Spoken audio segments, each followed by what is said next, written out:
Tu t'es déjà demandé pourquoi les jours de la semaine s'appellent comme ça? Non? Attends, je te raconte.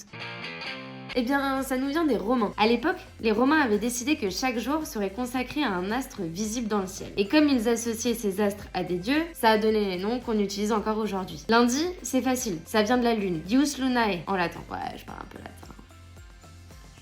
C'était le jour consacré à la déesse lunaire. Mardi, c'est le jour de Mars, le dieu de la guerre. Mercredi, il est dédié à Mercure, le messager des dieux, associé à la rapidité. Jeudi, c'est pour Jupiter, le roi des dieux et le plus grand des astres. Vendredi, ça vient de Vénus, la déesse de l'amour et de la beauté. Samedi, en latin, c'est Dies Saturni, le jour de Saturne. Mais en français, on a gardé une influence religieuse. Le mot vient du sabbat juif, sabbatum, qui a donné samedi et dimanche. À la base, chez les Romains, c'était Dies Solis, le jour du soleil. Mais quand le christianisme est devenu la religion officielle, on a remplacé ça par Dies Dominicus, le jour du Seigneur, d'où dimanche. Ce qui est assez dingue, c'est que ce système est resté presque partout. Même en anglais, on le retrouve Monday, Moon Day, Saturday, Saturn Day, ou encore Sunday, le jour du soleil. Bref, les jours de la semaine, en gros, c'est un mix entre les Romains, les astres et la religion. Et c'est fou parce que, en vrai, on n'y pense jamais quand on les dit. Tu le savais toi que les noms des jours ça venait de ça?